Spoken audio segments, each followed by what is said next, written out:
What is up, everybody? It is Monday afternoon, recording this at 2 p.m. Eastern on Monday afternoon, live on the Sharp Football Analysts YouTube channel, Sharp Football Analysts Twitter, and obviously if you're listening to this in podcast form, in your podcast feed. So we appreciate all of that. This is the Sharp Angles podcast. Every single Monday of this season, we're going to talk about the week that was, the injuries that were, and look ahead to the waiver wire for the week, which I write a column at sharpfootballanalysis.com every single week about the waiver wire. My good friend who is joining me on this journey, Tucker Bagley, writes a column about the injuries every week. Unfortunately, he has a lot to write about this week coming out of week 2 as we head into week 3. How are you doing, Tucker? I'm good. I'm excited that you consider me a friend. I thought we were, kind of just colleagues. So I'm glad by week two, we're already friends. So this season, despite the injuries, despite everything that happened, if the Eagles lose tonight, doesn't matter because I got myself a friend in week 2. This is our second season. This is our second season of weekly podcasts. We're in it now. Normally we would commiserate. Normally, Curtis, poor Curtis, doing start sits for us. Actually, doing a great job with start sits. Curtis, same game parlays. You should go read all Curtis's stuff as well. But I do miss you and Curtis's Eagles versus Cowboys rivalry. That is something I certainly miss. I think if when Eagles Cowboys play, we're going to have to bring Curtis in for a very special edition of this podcast. So y'all today would be a great day to talk Cowboys. If you want to see if he's around, we can talk some Cowboys if he wants. I want to just hear y'all bicker for 20 minutes while I don't have to speak. That's the new thing that I want. But we're going to talk almost exclusively about offensive injuries and the waiver wire for fantasy football on this podcast. But however, right before we went live, news dropped from Tom Pelissero over at NFL Network that Dave Canales has made the decision to bench Bryce Young after 2 games and move to Andy Dalton, who nobody picks a backup spot better than Andy Dalton. Andy Dalton will be starting here for the Panthers, and it's a situation that I don't think is that I think makes a lot of sense, but it still is. It's very surprising given what they had to give up for Bryce Young, given all the turmoil we've had here that he's had from a coaching perspective to this point. The fact that we're only now 2 weeks into the season that they're making this decision. We saw Canales say something like Bryce is still our quarterback. That's just not the case. You can't make this decision and expect this to continue on where Bryce is going to come back and be your long-term starter. Maybe that happens. Maybe he just needed a break. It definitely seems like he is in his head. He's really struggling to, just throw the ball accurately, which is not something you would have expected from him coming out of school. And so maybe he does just need a break. But this feels a lot more like a Josh Rosen, a Sam Darnold situation, where we're going to see Bryce Young on a team, if not, at some point this season, next season on a different team.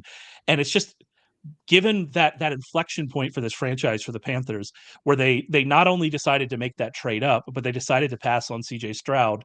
And we now know what CJ Stroud has become. It's just, this is an abject disaster. And I feel so bad for Panthers fans because they're just right back at square one, except now they don't have Brian Burns and they also don't have DJ Moore. And it's just a mess. And I just feel terrible for them and how this situation's played out. Yeah, I mean, I think there isn't a franchise in the NFL that you can view as more of an abject failure than the Panthers, because really everything David Tepper has done since buying that franchise, has pushed them backwards. Even situations like the Bryce Young move, which, that was an aggressive move. It was a move that was viewed as popular at the time, right? You're a franchise that's desperate, in need of a jump start, and to go up and basically, take the number 1 pick and take Bryce Young, who, I don't think it was a consensus he was better than CJ Stroud, but I don't think anyone was shocked that they took Bryce Young by any stretch of the imagination.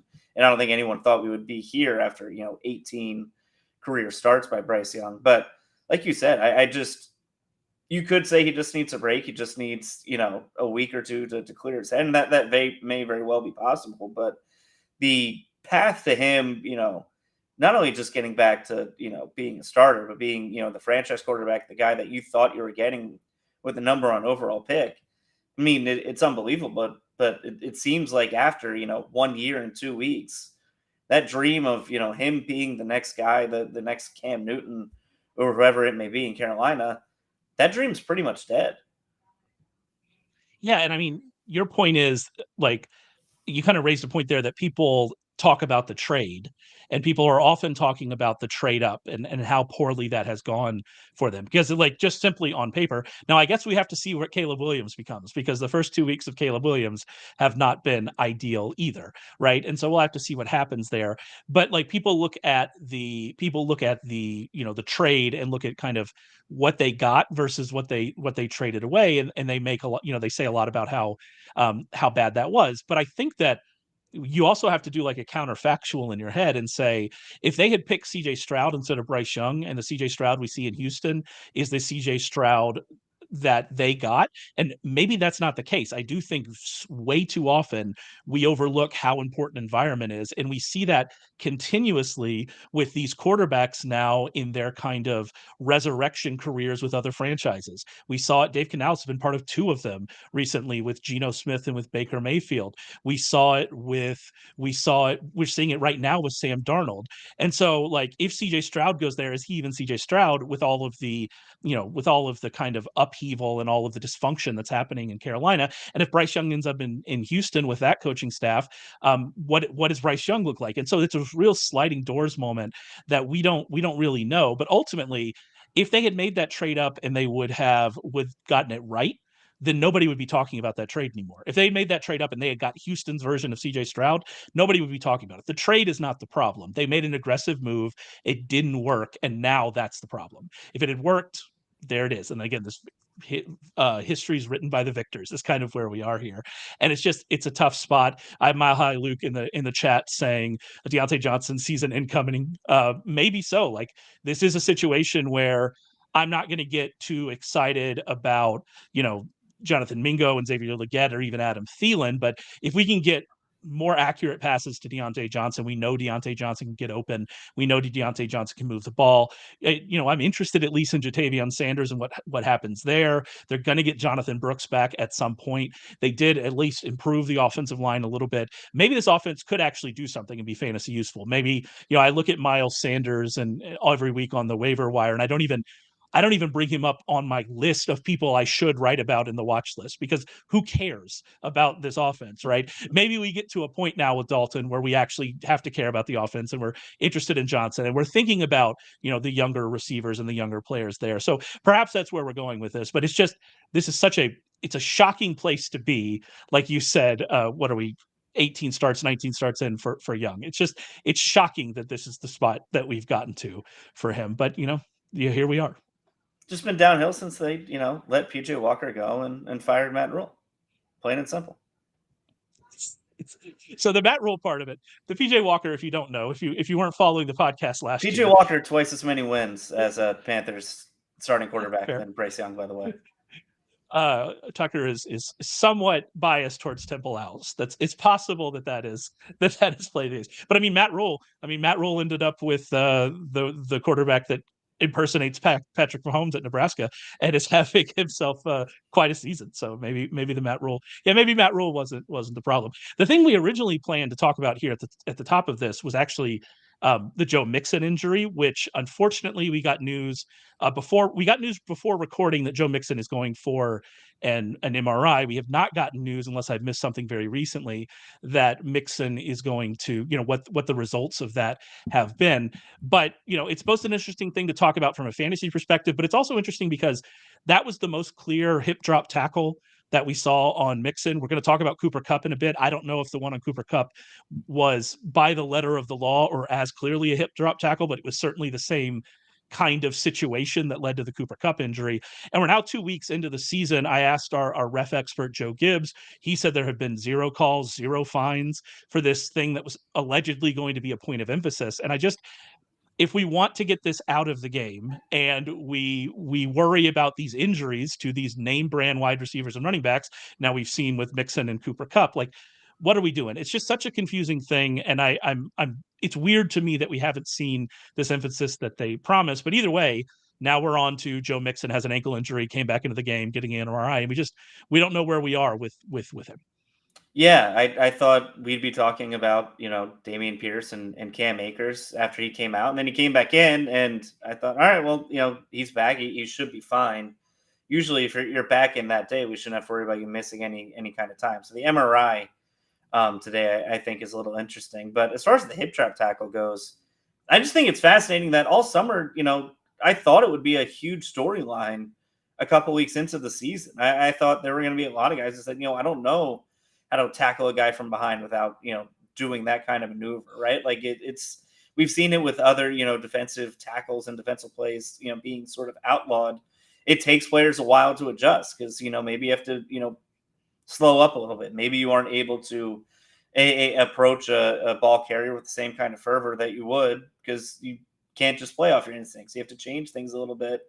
And the fact that not only has it not been called, but like you said, the Mixon play was as clear as day, and they just missed it. And to the point, you texted me last night that there hadn't been one called, and I thought, yeah, you're right, because I still kind of want to see what the hip trap tackle penalty motion looks like. I'm really excited for that. I like when we come up with new penalty motion. Like, I want to see the ref do a hip drop tackle. Like, is it a thrust? Is he going down? Like, what's that going to look like, when Sean Hockley or whoever it is calls it for the first time? And we're still waiting. Like, we still haven't gotten it. So is it a thrust? I'm pretty sure it's not going to be a thrust.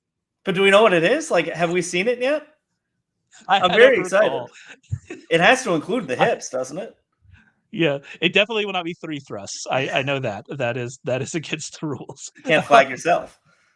Yeah, then you have to flag yourself for sure. Yeah, no, it's odd. It's odd to make that big of a deal out of it. It's odd for, and again, Joe Gibbs had a great article about this in the offseason about Roger Goodell saying we're going to penalize this out of the game, and then if we haven't penalized it out of the game, we'll fine it out of the game. Like he was like, this is something we're going to do, and then nothing.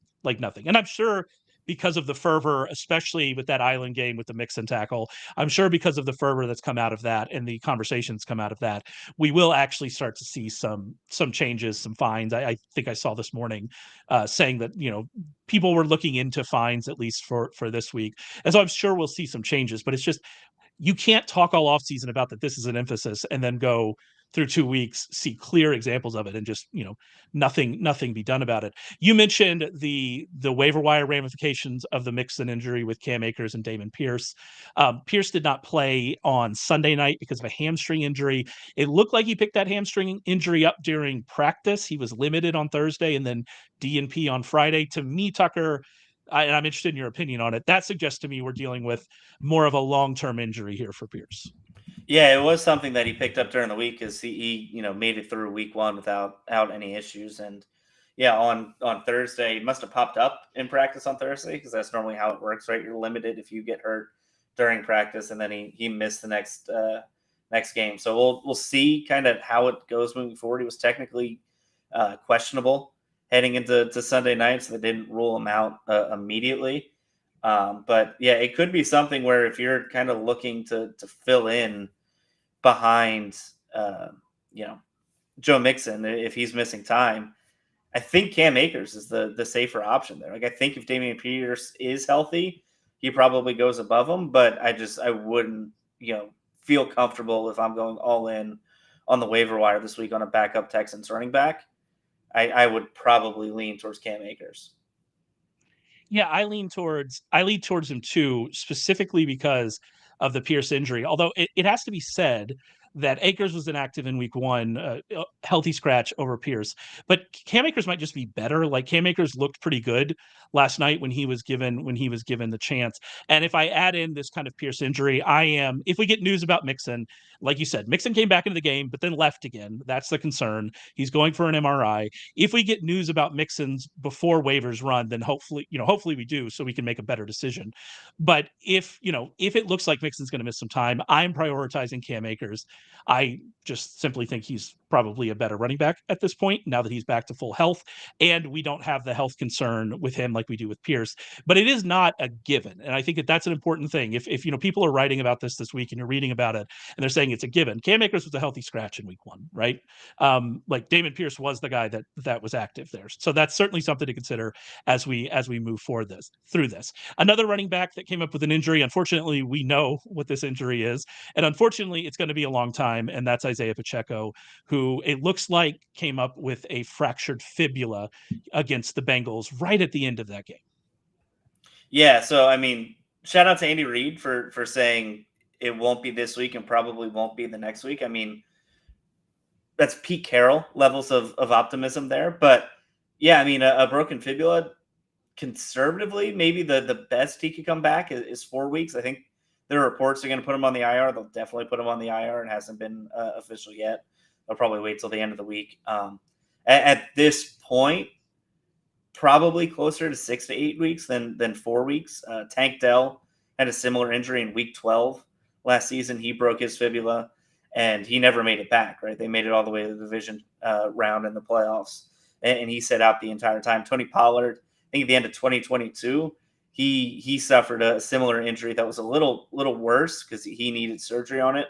I think that was a 3-month recovery time. So Isiah Pacheco, not this month and probably not next month either. I think this is, going to be something that extends at least 6 weeks and probably closer to 8 or 9 weeks if I had to guess. Yeah, I mean, I even saw an estimate that was 12 weeks. It's a really tough situation if you have an IR spot, because he's definitely going on IR. Andy Reid had an odd quote about it in which he said something about it's definitely he's not going to play this week, and then we'll see after that. It's an odd thing to say when if it's a fractured fibula, we know how long that this is going to be out. He's going to the IR. We'll see, we'll see what happens there. But he's going to be out for at least a while. He might be out for, like you said, he might be out just for the rest of the fantasy season. That's going to be, that would be a tough situation to try to deal with here with Pacheco. We saw also in that quote from Andy Reid where he said that they're comfortable with the guys they have now. I still suspect that they're going to be looking and seeing who's available out there, who they can bring in to kind of fill that role. As it stands now, we have Carson Steele there and we have Samaje Perine.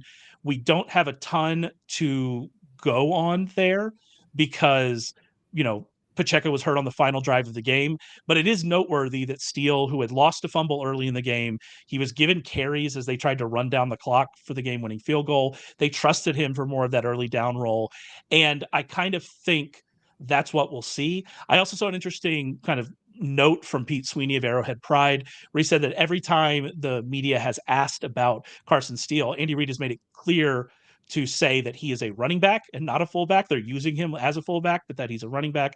And so my guess on the situation, if it stays the same and they don't add anybody, that we're going to see Samaje Perine get a lot more work. And, obviously he can fill that kind of role, but that we're going to see Carson Steele involved as well on early downs and maybe even in the end zone, which makes this a more difficult situation to get really excited about for fantasy.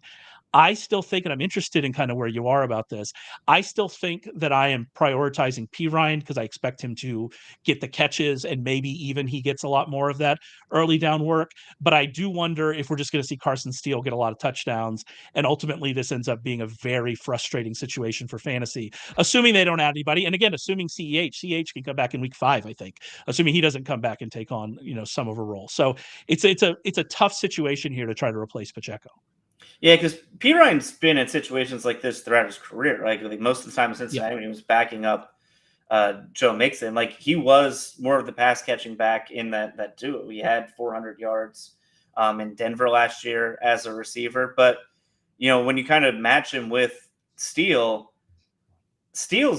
going to get more of the goal line situation. When we think about Kansas City and kind of their lack of explosive touchdowns in the last couple of years, and that's changed in the first couple of weeks, but if they're a team that's going to, pound the ball into the red zone, it's going to be Carson Steele. It's not going to be Samaje Perine. Samaje Perine, I don't think, has ever had more than 3 rushing touchdowns in a season, just based on the situations he's been in.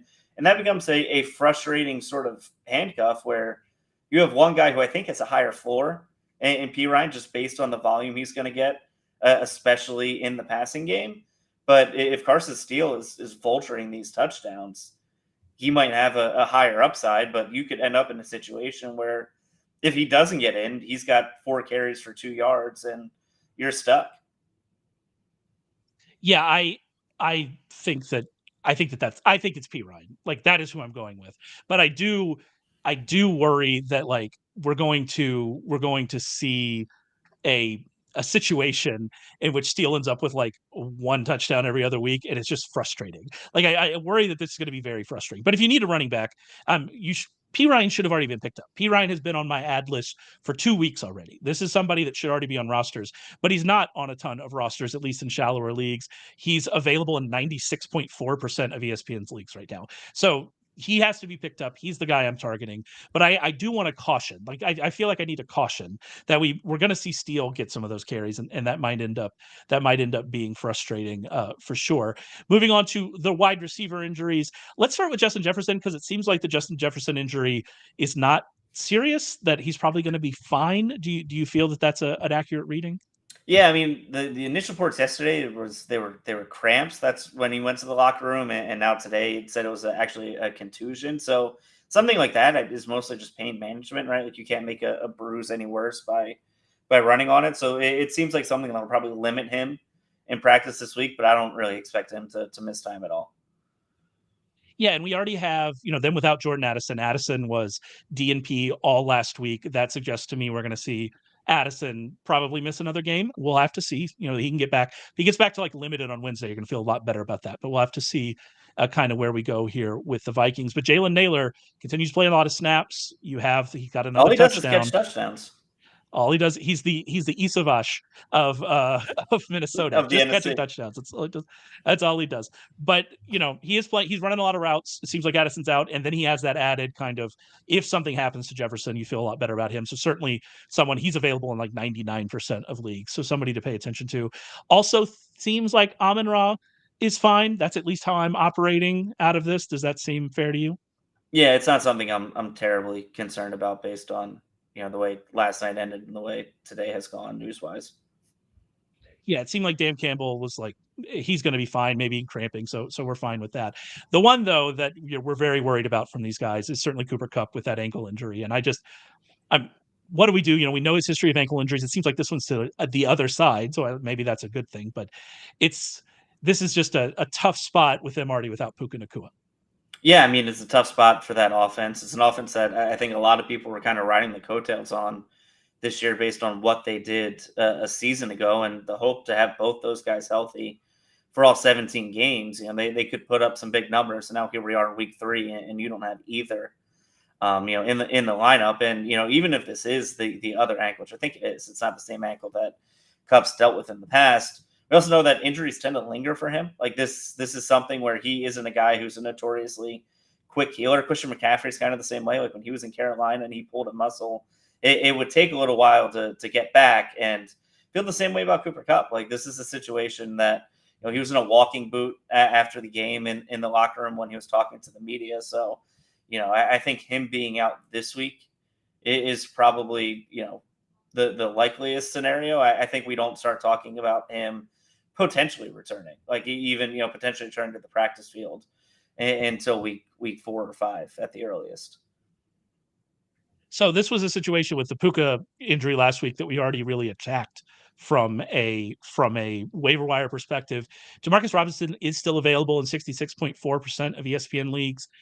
I still think Robinson probably has the most touchdown equity of all these guys, but we also have to operate under the assumption that this offense just isn't going to be very good without these two guys. Like maybe they're able to make it work, but with all of the offensive line injuries, without Kupp, without Nacua, maybe this offense just isn't good. And if that's the case, then how excited are we getting about any of these guys? That said, one thing that was really interesting is that without Kupp on the field in that game against the Cardinals, preseason star Jordan Whittington ran around on 12 of the 13 dropbacks. He was targeted 5 times without Cooper Kupp on the field. He did not run a route in week 1. That was actually one of the more surprising things with this passing game in week 1, is that Whittington, didn't run a single route. He was the guy after Kupp was out in this game, or without Kupp on the field this game. That progression is very promising for a young player.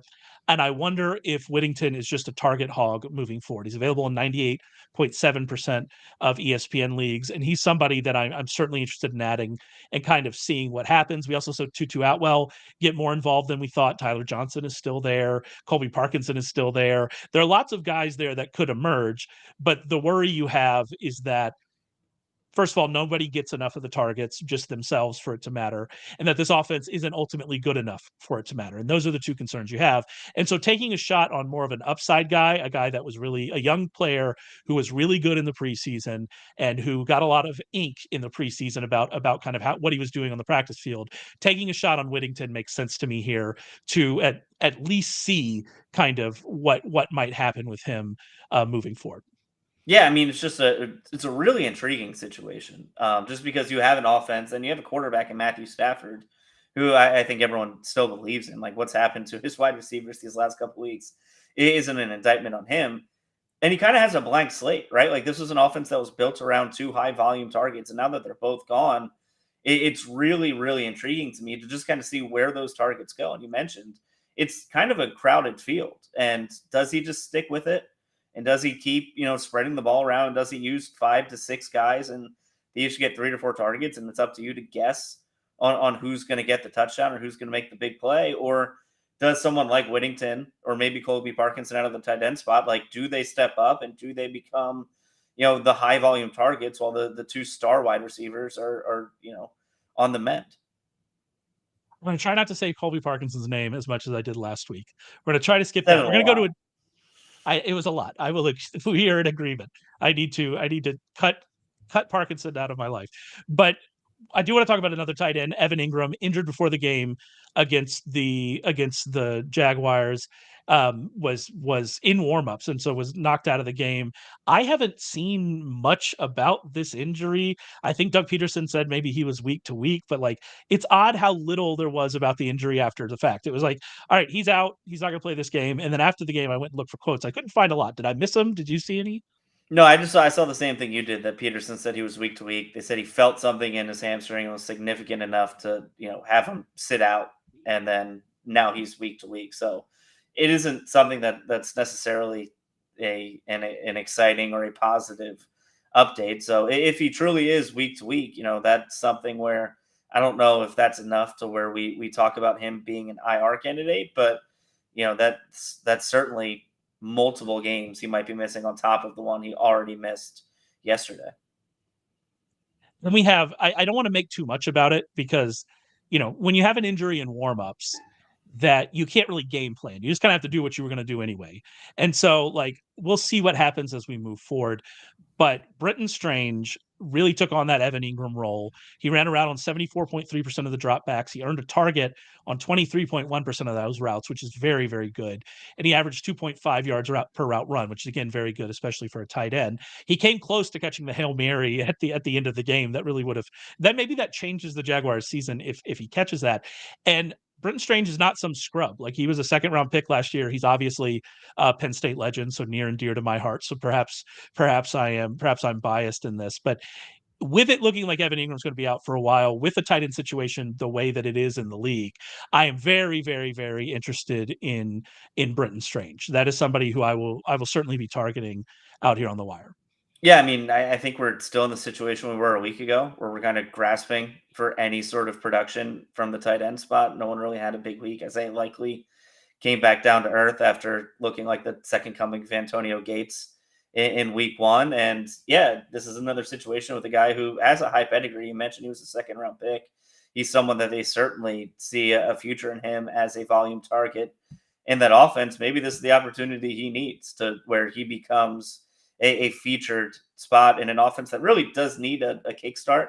Hasn't necessarily looked good the first couple weeks. Maybe Doug Peterson turns to him as a way to maybe get some more favorable matchups for Trevor Lawrence moving forward. A couple more guys to get through here on the injury front, some kind of more interesting situations. I do want to hit on Rachaad White because he left with a groin injury, which when you hear about soft tissue injuries with running backs, it's always very concerning. He did come back into that game. I didn't see a ton after the game. It seems like he was fine. Like, I don't know, maybe even got like a bruise or something, but I still think that's one to watch. Whenever you see someone pop up with a groin injury, you go, maybe that's something we should look and see if he's limited in practice this week. Yeah, Jeremy Fowler reported this morning that it's considered minor, that they don't consider it to be an issue. So best case scenario is limited in practice early in the week, and he's back for week 3. But like you said, like any soft tissue injury to a running back or really any skill position player, I'm always a little leery on, because that could be something that, just either doesn't heal quickly, or when they are limited in practice, it could pop a little bit more, and then you're looking at more of a long-term injury. But it looks like he's going to be available for this week if everything goes according to plan. I had Bucky Irving on the ad list last week as like a handcuff because he was certainly not going to pass up Rachaad White, but he was not great against the Lions run defense because the Lions run defense is very, very good. But he was still better than Rachaad White as a runner against that defense. So just something to keep in mind as we go through. I do want to mention, again, we're recording this ahead of Monday Night Football, so we don't really know how this is going to turn out. But I mentioned that A.J. Brown has already been ruled out for that game with an injury. Again, another one of those injuries picked up in practice. And I'm interested in kind of you're a resident Eagles fan. What's the long-term prognosis for this? Are you encouraged a little bit, but they seem to like give him a chance? Or are we maybe looking at kind of a multi-game absence here for Brown? Yeah, I'm hopeful that this is a situation where they value him so much that they're being a little bit more precautionary. But you look at the Eagles wide receiver depth; it isn't great. You have It's not the good. Devontae Smith, who had a pretty good week one, and I think on most teams could be a wide receiver one. And then after that, it's really nothing. Like Jahan Dotson's going to be a guy who gets a lot of snaps tonight. Another one of your favorite Penn State players. I'm sure. Penn State legend, Jahan Dotson. 2 career games against Atlanta, doesn't have a catch, I believe. So he's someone that I think a lot of people have high hopes on. He's going to get a lot of snaps tonight. And I think really the Eagles' passing offense comes down to if he can be effective or if Dallas Goedert can be effective. Dallas Goedert hasn't really been a high volume target in this offense the last couple of years. I think he has the talent for it. He has been in the past. I wonder if they're going to use him as kind of that secondary receiving option with AJ Brown out.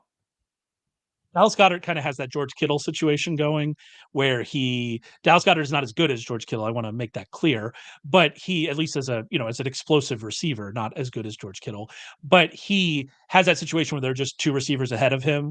And when one of those guys are out, you like his situation a lot better and his ability to, score fantasy points. And so, yeah, I would be looking to him less than Dotson.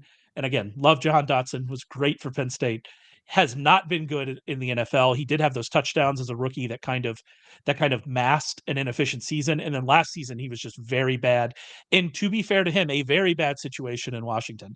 But the fact that Washington was willing to trade him without even really having a number 2 wide receiver on the team, they're still looking for that number 2 wide receiver. It might end up being a guy that was cut from the Texans that they picked up at final cuts, and Noah Brown. We'll talk about him in a little bit. Like, the fact that he was traded away from the situation is not promising for him, but we'll have to see what happens. Maybe that was just a bad overall spot for him, a bad fit for him, and we're going to see a lot better here in Philadelphia. But I'm certainly interested in seeing, what we see from Dotson on Monday night. And if it's a really good performance from him, obviously he's going to be someone I think we should target on the wire this week.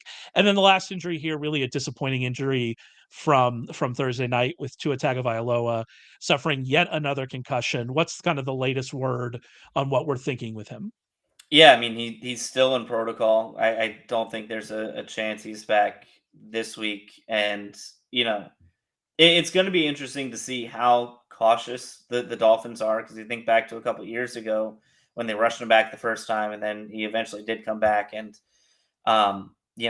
you don't want to be the team that rushed your quarterback back from concussions again and have him be re-injured. So I think this is a situation where even if it isn't a multi-week concussion, it's going to be just, for their sake and for his health. It's a really, really, I think, sensitive situation for them and for him, right? And, you've heard and you've seen a lot of guys across the NFL who are saying, maybe you should think about hanging up Antonio Pierce, who I think is one of the toughest guys in the NFL who played linebacker, just flat out saying like, hey, it might not be worth it for you to keep playing. So I do think we'll see him back on the field at some point, but who knows when, because I think they're going to make sure and double check and triple check and quadruple check that he's back to being 100% before they let him, go back out on the field again.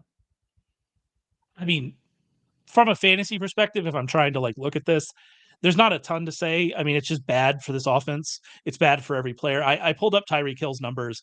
Tyreek with Tua at quarterback has 3.63 yards per route run, which is like lead the league kind of efficiency, 10.3 yards per target, and 11.4% off target throw rate.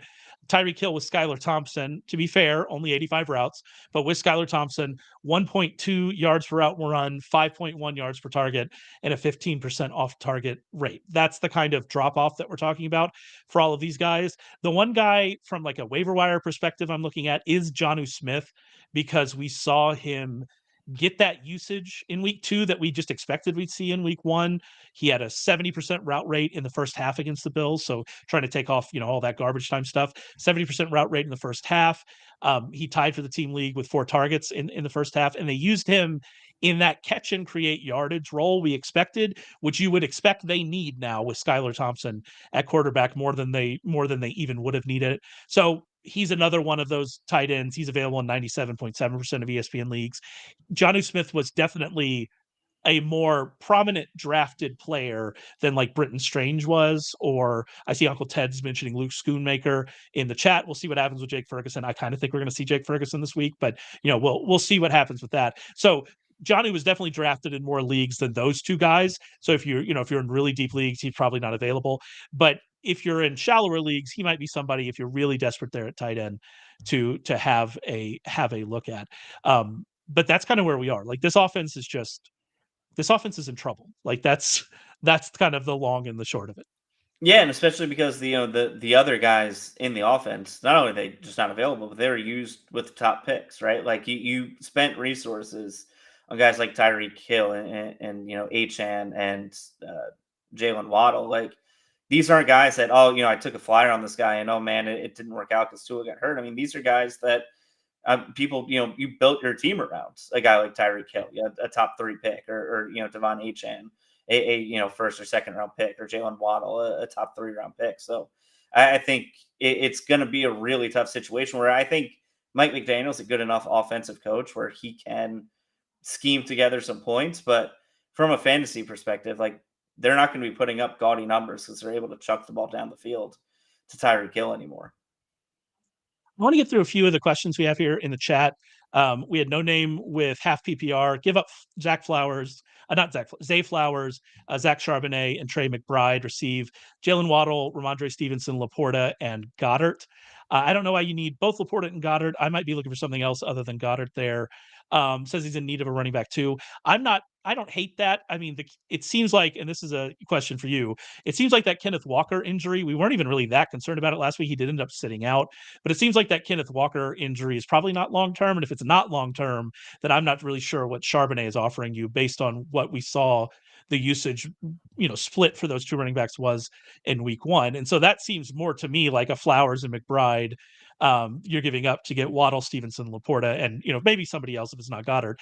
I probably do that, buying low on Laporta a little bit, but it is an interesting situation.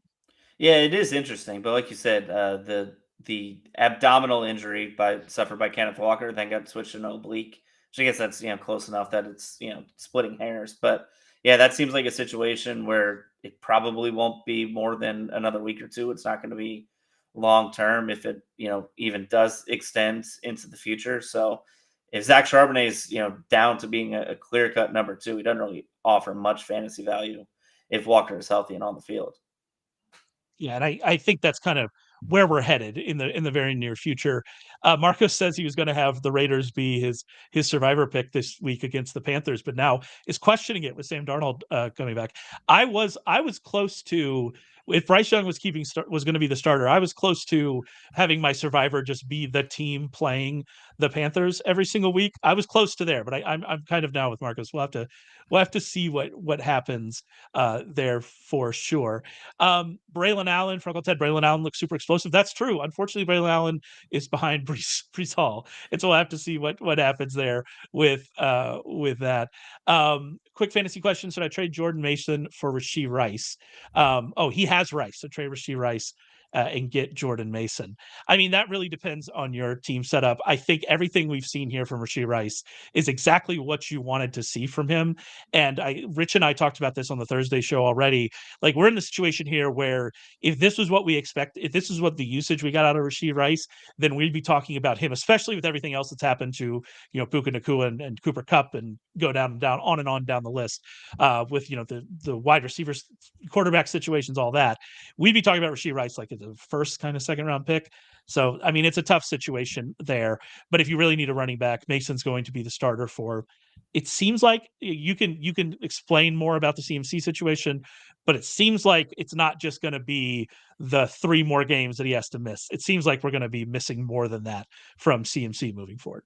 Yeah, I mean, it reminds me so much of when he was in Carolina, and I think that 2021 season when they had Darnold and they started out 3-0, and he was touching the ball 25 times a game, and then week 3 he pulled his hamstring and he missed, I think, 8 weeks, and then he came back and played 1 game and he hurt his shoulder and missed the rest of the season. And Christian McCaffrey has done really well staying healthy since he went to San Francisco, but he's a guy who I just think in his career is a notoriously slow healer, and this is a situation where not only is it a calf injury, but now they're also saying he has Achilles tendonitis, which complicates things a little bit. And remember, this is an injury that he suffered the beginning of training camp. And in week 2 or week 3 of the preseason, Kyle Shanahan said, well, if we were playing a real game today, he would be out there on the field. It's not that big of a deal. Don't worry about it. And then week 1, we were surprised that weird that he popped up and he sat out. Like, that was a surprise and inactive to us. And now we're to the point now where he's on the IR, and I don't think it's going to end at those, like you said, another 3 or 4 weeks. This could be a situation where misses 6 weeks, 7 weeks, 8 weeks. I mean, luckily for the 49ers, they are talented enough on offense. They can probably get away without having him. They can be cautious. They won't be forced into a situation where they're so desperate to manufacture points that they have to rush him back. But this is something that Christian McCaffrey's gone through before in his career, and I don't necessarily trust him to get back onto the field quickly. A couple questions, a couple kind of comments in here about Rashid Shaheed, buying him as a wide receiver 1. I'm not quite there with him. I mean, it is 9 targets through 2 games, and he's caught 7 of them with a air yards per target of 17.5. That's not going to persist. You don't have that high of a catch rate when you're being targeted that far down the field. But Rich Rebar talked about this throughout the entirety of the offseason, about how simply getting a real offensive coordinator and Clint Kubiak into there, and how that could unlock the passing game. And we've seen that now through 2 weeks. The running game is up. I'm certainly in on this Saints passing attack, and there will be better game scripts where we'll see more volume, which is good for someone like Chris Olave, because Chris Olave has not had. I mean, he had a fine game against the Cowboys, but he certainly has not had as an explosive fantasy start as we've seen from Shaheed. I still think Olave probably ends up the season as the higher fantasy scorer of those 2. But either way, both of them I want in my lineups every single week. Wide receiver 1, wide receiver 2, it doesn't matter. With this offense and the way it's kind of set up, that's how I want. And that kind of leads into a question here from George. Did you trade Devontae Adams and Najee Harris for Ramondre Stevenson and Chris Olave? I probably don't, because I still think I like Adams more than Olave moving forward. But I think that's kind of a same for same situation in the trades. And so I don't have a strong lean on either one of those. But I think Adams is the guy that I liked, a little bit before as well. Trying to see if I could find anybody else here. The AJ Brown injury hurts, going to lose some games. Brother, you are preaching to the choir. I felt so good after week 1 with all of the AJ Brown that I had drafted, and here we are going in. So hopefully we're going to see more of him. I do want to hit on a couple more waiver guys before we get out of here. These are 2 guys I had on the ad list last week with Quentin Johnston and Andrei Iosivas. With Quentin Johnston, I'm not sure how much attachment you want to this Chargers passing game. They will be in worse game scripts at some point. I'm fairly confident it won't be this week against the Steelers. In fact, this week against the Steelers, Mike Tomlin and Jim Harbaugh might be in heaven. We'll see who's the fastest to 40 carries. And so I'm not sure how much Quentin Johnston you're looking for this week, but he leads the team with 11 targets, tied with Ladd McConkey. He's averaging a solid 2.12 yards per route run, 8.1 yards per target. And we have to remember that Quentin Johnston was a first-round pick last year. Just last year, he was a first-round pick, and I know it hasn't gone well, but I'm interested in Quentin Johnston and maybe him becoming the number one target for Justin Herbert in that offense. And then Iosivas had a 90.8% route participation through 2 weeks. I'm interested in your opinion on this. It doesn't seem to me like T. Higgins is close to coming back. What's your kind of read on it?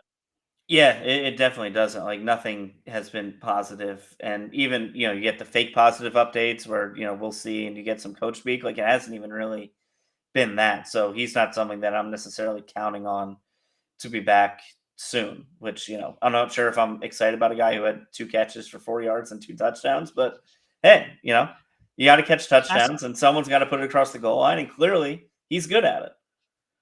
He has I think he has 6 touchdowns and 27 career catches or something like that. It's a wild number for him.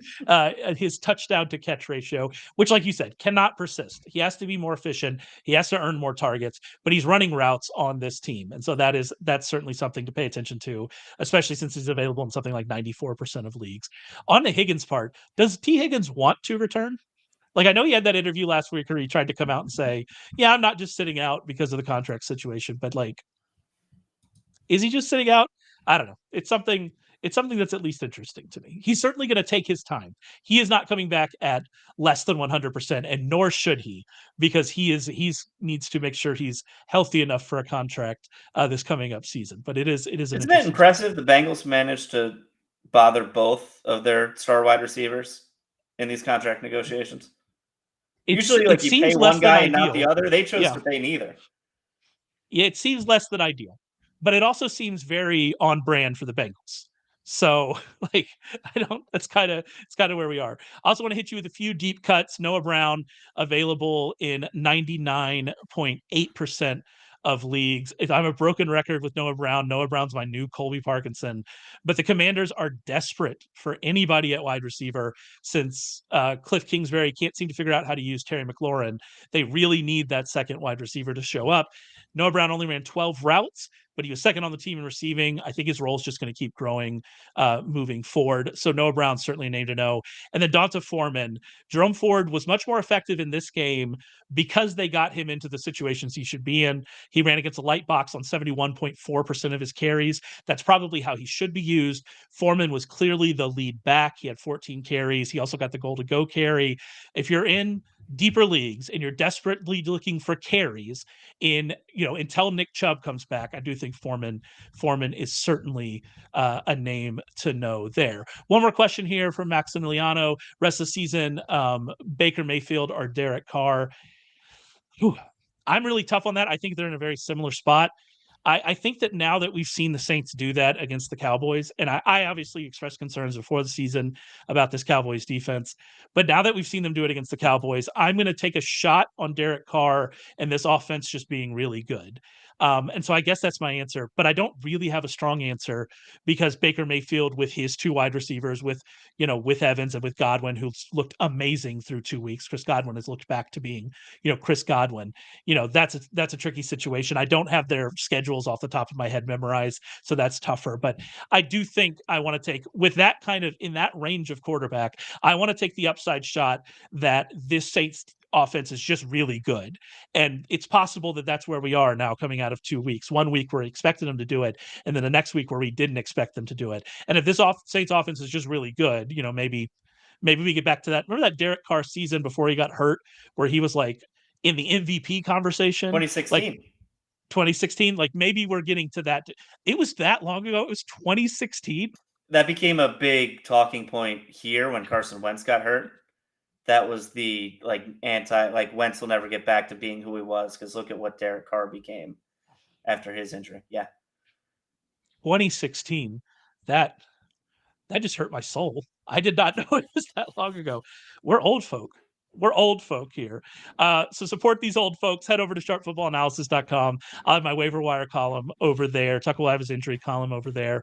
Remember to get ready for week 3 as we continue to move forward. We have a couple of really interesting promo codes over at the website with Show 40 and Show 50. Show 40 will give you 40% off any season-long betting package. Show 50 will give you 50% off any week 3 weekly package. Show 50 for the weekly package, show 40 for the season long. Make sure you check that out. Subscribe to us on YouTube, subscribe to us on your podcast player of choice, and we'll be back to talk with you at this time next week.